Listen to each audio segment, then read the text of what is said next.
Hello everyone, आप सभी का एबीएस क्लासेस बीएसटी पर स्वागत करते हैं। यूपीएसआई बैच चल रहा है हमारा कंटिन्यू, जिसमें परसेंटेज चैप्टर चल रहा है। उसी में आगे नेक्स्ट क्वेश्चन को करते हैं, नेक्स्ट टाइप के क्वेश्चन को। ठीक है, तो आगे सीखते हैं हम लोग कि कुछ क्वेश्चन इस तरीके से होते हैं, उनको कैसे सॉल्व करना है ईजिली। ठीक है, बिना फार्मूले के। तो आके समझते हैं आए। ठीक, तो देखिएगा इसमें लिखा हुआ है चावल के मूल्य में 30% की वृद्धि हो जाने पर कोई व्यक्ति 1200 रुपये खर्च करने के बाद 15 केजी अपेक्षाकृत कम खरीद पाता है। चावल का नया व पुराना मूल्य ज्ञात कीजिए। ठीक है, तो देखिए वो आपका 30% दाम बढ़ रहा है तो 1200 रुपये में 15 केजी अपेक्षाकृत कम खरीद पाता है। तो ये जो इतना क्वांटिटी मतलब इतना किलोग्राम जो कम खरीद पाता है, वो काहे कम खरीद पाता है? काहे कि दाम बढ़ गया है। ठीक, तो 1200 का जो 30% आएगा रुपया, उतना रुपया बढ़ा होगा, तो उसी रुपये के बराबर क्वांटिटी में जो मिलेगा चावल, उतने चावल कम होगा। तो इसका मतलब इनडायरेक्टली क्या हुआ कि 15 केजी चावल का जो मूल्य होगा, मूल्य वो क्या होगा? 1200 का कितना? 30%। तो यहाँ से देखिए सॉल्व कर लीजिए, तो 12 तियाँ 36, कितना हो गया? 360 रुपये। तो ये 15 केजी का इतना है, तो एक का मतलब पर केजी रेट निकालना है आपको। तो 1 केजी का कितना हो जाएगा भाई? 15 से भाग हो जाएगा, तो 15 में भाग कर दो, कितना हो गया? 15 दूनी 30, 15 चौके 60, कितना हो गया? 24 रुपये प्रति केजी। 24 रुपये पर केजी, ये आपका क्या होगा? नया रेट। नया रेट इस रेट में क्या होगा? मिल रहा होगा। समझ में आ गई बात? अब इसी में आपसे पूछा था कि पुराना मूल्य बताइए। ठीक है, तो पुराना मूल्य आप ज्ञात करने के लिए क्या करोगे? ध्यान दीजिएगा, ये जो नया रेट है वो 30% बढ़ के है। यानी पुराना मूल्य अगर हम 100 ले लें, समझ में आ रही बात? अगर पुराने मूल्य का हम 100 ले लें तो नया मूल्य क्या होगा? 130 होगा। तो नया मूल्य जो ये 24 है वो कितना है? 130 है। ठीक है, पुराने पे जाना है यानी 100 निकालना, तो 100 गुणे में 24 बटे में 130, तो यहाँ पे एक जीरो कट जाएगा। और इसको जो है भाग करके सॉल्व करोगे तो 18.46 रुपये लगभग आ जाएगा पर केजी। तो ये आपका क्या होगा? पुराना मूल्य, जो दाम बढ़ के कितना हो गया? 24। बात समझ में आ गई ना? तो एक सिंपल तरीका होता है, इस तरीके से आप सॉल्व करके इजीली आप आंसर बता सकते हैं। कोई दिक्कत वाली बात नहीं। ठीक, चलिए यहाँ पे देखिएगा नेक्स्ट क्वेश्चन। तो नेक्स्ट क्वेश्चन में बोला गया है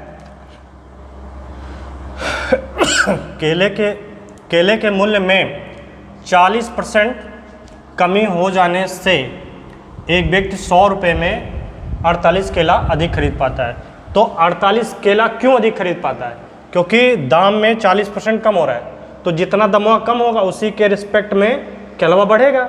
यानी कि 48 केले का जो मूल्य आएगा, 48 केले का मूल्य बराबर कितना हो जाएगा? 100 का 40%। तो कितना हो गया आपका? 40 आ जाएगा। कितना आ गया? 40 रुपये आ गया। तो अगर एक केले का निकाला जाए, ठीक है, तो 40 बटे कितना हो जाएगा? 48। ये क्या है? रुपया है। ये क्या है? केला है। समझ में आई बात? तो ये देखिए 8 पंजे 40 और 8 छक 48, यानी कि 5 रुपये में कै केला मिली? 6 केला। समझो कितना मिलेगा? 6 केला मिलेगा। समझ में आ रही बात? और लेकिन आपसे पूछा क्या? प्रति 100, मतलब 100 रुपये पे क्या होगा? तो इसको 100 में कन्वर्ट करना है, तो 100 को बदलने के लिए कैसे होगा? 20 से गुणा कर देंगे। तो यहाँ गुणा करेंगे तो नीचे भी कर देंगे, उसी रेशियो में बढ़ जाएगा। तो कितना हो जाएगा? देखिए 20 पंजे 100, तो ये 100 रुपया हो गया, और ये 6 दूना 12 120 केला हो जाएगा। ठीक है, 120 केला हो जाएगा। तो ये हमको क्या मिलता है? नया रेट, नया मूल्य। बात समझ में आ रही ना? अब आपको क्या करना है? पुराना बताना है। आपसे पुराना भी पूछा है, देखो नया व पुराना, समझ में आ रहा है? तो ये कैसा मिलता है? नया मिलता है। तो पुराना अगर आपको ज्ञात करना है तो ध्यान से आप देखिए, ये जो नया है वो क्या है? 40% कम है, तो है कितना? 60 ना। समझ में आ रहा है कि नहीं भाई? तो 60% बराबर कितना? 100 बटे 120। और आपको क्या करना? पुराने पे जाना, मतलब 100 पे जाना पड़ेगा ना। तो 100 बराबर कितना हो जाएगा? 100 गुणे 100 बटे में 120 गुणे 60। तो देखिए 1 2 कट गया, जो 12 छक 72। तो 100 रुपये में कितना हो गया? 72 केला। तो ये जो आपको 100 रुपये हैं उसमें 72 केला जो मिल रहा है, ये हमारा क्या होता है? पुराना रेट होता है या पुराना मूल्य होता है। बात समझ में आ गई? बोलिए, कोई दिक्कत है इसमें? नहीं ना? तो इसको आप नोट करिए। और इसके बाद में अब आगे देखिएगा नेक्स्ट क्वेश्चन। नेक्स्ट क्वेश्चन में आपसे बहुत ही आसान क्वेश्चन है। देखिए इसमें बोला गया एक व्यक्ति राशन पर 5% खर्च करता है, महंगाई बढ़ जाने के कारण 15% और खर्च करने लगा। उसकी अब 32 रुपये बचत रह गई, तो उसकी आय कितनी थी? तो 15 पहले खर्च किया था नहीं, बोलो सॉरी 5% पहले खर्च करते थे, महंगाई बढ़ जाने कितना और खर्च किए? 15। तो कुल कितना हो गया? 20%। तो 100 में से मान लो 100 कमाते थे, ऐसे मान लो 100 कमाते थे, तो 20 खर्च के दिन बचा कितना? 80। तो 80 जो बच रहा है प्रतिशत में, वो रियल में रुपए में कितना बच रहा है? 3200। तो इसको क्या कर देंगे? इसी के बराबर कर देंगे 3200। तो 100 कमाते थे, आपसे यही पूछा है उसकी आय, तो उसकी आय मतलब 100 कमाते थे, 100 निकालना पड़ेगा। तो 100 के बराबर जितना रुपये आएगा वही आंसर हो जाएगा। तो यहाँ पे आपका हो जाएगा 100% बराबर 100 गुणे 32, 100 बटे में 80। तो यहाँ से कट गया 8 चौके 32, 40 गुणा कराओगे कितना हो गया? 4000। कितना हो जाएगा? 4000। यानी कि 4000 कमाते थे, 3200 बचाते थे। समझ में आ गई बात? ठीक है, तो इसको आप समझिए और उसके बाद नोट करिए, फिर आगे हम बताते हैं। तो आगे देखते हैं भाई, आगे के क्वेश्चन में। तो यहाँ पे लिखा हुआ है क्वेश्चन नंबर 4 में, अब राम अपनी आमदनी का 60% राशन पर, 5% शिक्षा पर और 10% कपड़े पर खर्च करता है, परंतु महंगाई बढ़ जाने के कारण उसके खर्च का 12% वृद्धि हो गया। ठीक है, तो एक चीज़ मैं कंफर्म कर लेता हूँ उसके खर्च में, कि उसके खर्च का 12% बढ़ गया। ठीक है, तो मैं यहाँ पे देख लेता हूँ, खर्च का 12%। ठीक है, तो यानी क्वेश्चन को सही, मतलब क्वेश्चन सही है, कोई दिक्कत वाली बात नहीं है। तो अभी खर्च कितना कर रहा है? देखिए 60 + 5 और +10 और, तो 60 10 70 5 75 हो गया। तो 75 का 12% और निकाल लो आप। ठीक, तो ये आपका हो गया। देखिए 25 तियाँ 75 और 25 चौके 100, 4 तियाँ 12, 3 त्रिक 9 और क्या होगा उसमें? बढ़ जाएगा। ठीक है, तो 9 और बढ़ गया, तो 75 हो गया था, तो 9 और उसमें ऐड करेंगे, तो कुल खर्च कितना हो जाएगा? कुल खर्च बराबर हो जाएगा 75 और +9। तो देखिए कितना हो गया? 84। कुल खर्च कितना हो गया? 84। देखिए आप जोड़ लीजिए। ठीक, तो 84% टोटल खर्च हो गया। तो अभी उसका बचेगा कितना? तो 100 से घटा के आप देख लो, सिंपल सी बात है, कितना आ जाएगा? 16। तो ये 16% उसकी बचत है। 16% परसेंटेज में जो उसकी बचत है वो लो 16% है, लेकिन रुपए में कितना बच रहा है? 660। तो ये आप क्या करोगे? 640.96 ये आ जाएगा। और आपसे पूछा है तो उसकी आमदनी कितनी है? ठीक है, तो उसकी आमदनी कितनी हो जाएगी भाई? आमदनी को 100 लेकर चले थे ना, तो 100 इसका निकाल लेंगे। तो 100% बराबर कितना हो जाएगा? 100 और गुणे 640 पॉइंट में 96 अपॉन में कितना 16, कितना आ जाएगा 16। तो देखिए 100 का गुणा 10 हट जाएगा तो 6, 40 और 96 ये आ जाएगा बटे में 16। तो 16 से आप भाग कर लीजिए। देखिए 16 चौक के 64, फिर ये यहाँ पे एक जीरो और बढ़ा लेंगे, 16 छक्का 96, तो इतना हो जाएगा 4006 रुपये वो टोटल कमाता रहा होगा। बात समझ में आ गई ना, कोई दिक्कत? चलिए आगे बढ़ते हैं हम लोग। नेक्स्ट टाइप का क्वेश्चन जो है, यहाँ पे इस क्वेश्चन और इस क्वेश्चन में थोड़ा सा आप अंतर पाएंगे, अंतर ये पाएंगे आप, देखिएगा थोड़ी प्रॉब्लम है, थोड़ा मैनेज करिएगा आप लोग, ठीक? तो क्लास को रोक नहीं रहे, बस यही बहुत है, देखिएगा ध्यान से। एक व्यक्ति अपने धन का मतलब पूंजी का या जो कमाई है वो उसका 50% अपनी पत्नी को देता है, शेष जो बचेगा उसका 40% अपने बड़े पुत्र को, तथा फिर शेष जो बचेगा उसका 30% किसको देगा? छोटे पुत्र को। तो हाई देखिए, मान लीजिए 100 रुपया उसकी आय था, किसका? व्यक्ति का। तो 100 में से 50% जो पत्नी को दे देगा, तो यानी 100 का 50 माइनस हो जाएगा बात समझ गए? तो 50 माइनस हो गया। तो ये आप इसके बाद देखिए, फिर ये जो बचा है उसका 40% किसको देता है? लड़के को। तो इसका जब 40% निकालोगे तो देखिए इसका 40%, तो 4 पच्चे कितना हो जाएगा? 20। तो 20 और माइनस हो गया, तो कितना बचा है? 30 बचा। अब इस जो और शेष बचा है उसका 30% छोटे पुत्र को देता है, उसका 30% किसको देता है? छोटे पुत्र को देता है। तो इसका 30% निकालेंगे तो देखिए इसका 30% किसके पास जाता है? छोटे पुत्र के पास। तो 3 त्रिक 9, 0 0 2 कट जाएगा। समझ में आ रही बात? अरे भाई 30% आप 30 का नहीं निकाल पाओगे, 30 गुणे 30 बटे 100 आराम से आपको आ जाएगा, ठीक है? तो 3 त्रिक का कितना हो गया? 9 और माइनस हो गया, कितना बचा? 21 लास्ट में ये बच रहा है, ध्यान दीजिएगा 21 बच रहा है। अब क्वेश्चन में कहा यदि अंत में उसके पास कितना बचता है? 58 80, यानी कि यही लास्ट में 100 के हिसाब पे इतना बच रहा है। तो इसी को क्या कर दोगे आप? 58 80 के बराबर कर दोगे। अब आपसे पूछा था तो शुरू में उसकी कमाई, तो शुरू में कितना कमा रहा था? 100।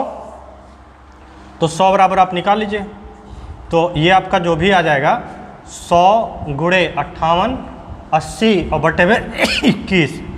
तो 21 से जब इसको काटेंगे तो कितने बार में कट जाएगा? 2 और 21 दूना 42, ठीक है? तो 280 बार में पूरा कट जाएगा, ठीक? इसका इसके साथ गुणा कराएंगे तो कितना हो जाएगा? 280 और 00 कितना हो जाएगा? 28,000। यानी कि उसकी जो टोटल पूंजी थी, मतलब टोटल जो कमाई था वो कितना था? 28,000 रुपये था। बातें समझ में आ गई ना? एक और मेथड इसका बताते हैं आपको। देखो आपको याद होगा तो पीछे मैंने जनसंख्या वाले में एक बेहतर कॉन्सेप्ट आपको मैंने बताया था। वो कॉन्सेप्ट क्या था कि अगर आपको लास्ट का दिया है और शुरू का पूछता है, मतलब अभी का दिया है, लास्ट का पीछे का पूछता है, तो हम लोग परिवर्तन कहाँ करते थे? नीचे करते थे ना। और जब आगे का पूछता है तो परिवर्तन ऊपर करते हैं। याद आया कि नहीं? तो वही वाला कॉन्सेप्ट एक बार इसमें अप्लाई करके आप देखिए।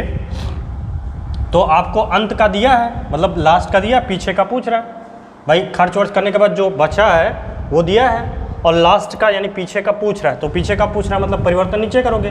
तो यहाँ पे देखिए 58 80 और गुणे पहले कितना दिया? 50%।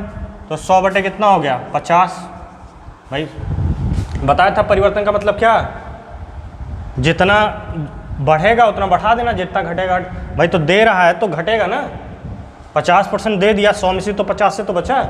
उसके बाद में 40% किसको दे रहा? पुत्र को दिया है, तो 100 बटे 60 है।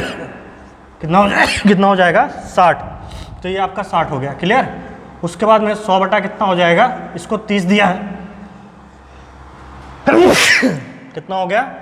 70। तो 1 2 3 0 काट दिया मैंने, ठीक? 5 से इसको काट दिया, कितना हो गया? 20। बात समझ में आ रही ना? उसके बाद में देखिएगा ये हो गया 2 तिहाई 6, 2 दहाई में 20। अब देखो सिंपली ये इसके साथ काट दो, तो देखिए 3 एकन्यम 3 बचेगा 2, तो 3 9 27, 3 6 18 और ये 0 आ जाएगा। फिर 7 से काट देना, तो 7 दूना 14, 7 8 56, तो देखिए 280 यहाँ और ये कितना 100 हो जाएगा, तो कितना आ जाएगा 28,000 आ जाएगा कि नहीं? बोलिए कोई दिक्कत वाली बात है? तो ये और भी बेहतर कॉन्सेप्ट है, ये आपका सेकंड मेथड हो गया, सेकंड मेथड हो जाएगा, ठीक है, इसके हिसाब से कर लेना। और ये आपका फर्स्ट मेथड है, तो जो भी आपको इजी पड़ेगा वो उसके हिसाब से आप कर लीजिएगा, ठीक है। बातें समझ में आ गई? कोई दिक्कत वाली बात नहीं है। मेरे हिसाब से तो आसान यही पड़ता है, आसान यही पड़ेगा।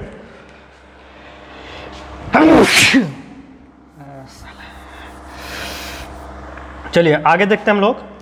ये क्वेश्चन नंबर 6, तो इसमें भी ऐसा ही क्वेश्चन है। एक व्यक्ति बस यही लास्ट कर देते हैं भाई, एक क्वेश्चन बता देते हैं, उसके बाद में अब कल बताया जाएगा, क्योंकि प्रॉब्लम ज़्यादा हो रही है। बच्चे अब देखेंगे क्लास में भी नहीं अच्छा लगेगा, ठीक। तो इसको कंप्लीट करके फिर उसके बाद आज का क्लास ख़त्म कर देते हैं। तो देखिए, एक व्यक्ति अपनी आय का 40% भोजन पर, शेष का 30% कपड़ों पर तथा शेष का 25% मकान के किराए पर खर्च करता है। यदि उसके पास 504 शेष बचता है, यानी कि ये भी आपका प्रारंभ का पूछ रहा है, यानी पीछे का पूछ रहा है ना, तो पीछे का पूछेगा, परिवर्तन कहाँ करोगे? नीचे। तो यहाँ पे हो जाएगा कितना 504 गुणे पहला कितना 40%, तो 100 बटे कितना हो जाएगा 60, ठीक है। 100 बटे यहाँ पे 30 दे दिया तो कितना बचा 70। उसके बाद में वहाँ 25 दिया तो 100 बटा कितना हो जाएगा 75। समझ जाओगे ना, कोई दिक्कत वाली बात नहीं है। 25 दिया 75, 25 चौके 100, ठीक है। एक जीरो ये काट दो और उसके बाद में एक जीरो यहाँ पे काट दो, ठीक है। फिर 2 यहाँ 6 कर देना, 2 25 10 5 कर लेना, ठीक। आगे जो है काट, इसको काट छाट कर लो। देखो 3 एकन्यम 3, 3 एकन्यम 3 बचेगा 2, 20 हो जाएगा। 3 6 18, 2 बचेगा, 3 8 24। कोई दिक्कत वाली बात नहीं। फिर 3 से काटना, 3 5 15 और 3 6 18, तो कितना हो गया 56। यहाँ पे देखिएगा 10 5 50, 5 चौके 20 हो जाएगा। यहाँ पे 4 बचा हुआ ना, और सॉरी ये इसके साथ में और कट जाएगा, तो 7 8 56, 8 आ जाएगा। तो अब देखिए यहाँ पे ऊपर बच रहा है 5 चौके 20 और 20 में 8 दूना 16, तो हो गया कितना एक जीरो यहाँ का, तो 1600 हो जाएगा टोटल। कितना आ जाएगा 1600 रुपये वो शुरू में उसकी आय थी। बोले कोई दिक्कत है नहीं? तो देखिए उम्मीद है कि आपको आज के क्लास में जो भी क्वेश्चन मैं बताया हूँ आपको समझ में आया होगा, ठीक। थोड़ी जो है जुकाम हो गया, प्रॉब्लम चल रही है, ठीक है। आप लगातार देख ही रहे हैं तो मज़ा नहीं आ रहा है, ठीक है। इसलिए क्लास को आप यहीं पे रोक देते हैं, फिर हम मिलेंगे नेक्स्ट क्लास में, ठीक है। जैसे भी होता है नेक्स्ट क्लास में मिलते हैं। आप इसको समझिए, इस टाइप के क्वेश्चन को अपने जो भी आपके अवेलेबल टेक्स्ट बुक हैं उसके खोज के आप वहाँ से क्वेश्चन सेलेक्ट करके क्वेश्चन को लगाइए और लगातार आप प्रैक्टिस करिए, ठीक है, तभी कुछ हो पाएगा। तो आज की क्लास को यहीं पे समाप्त करते हैं। Okay, thank you.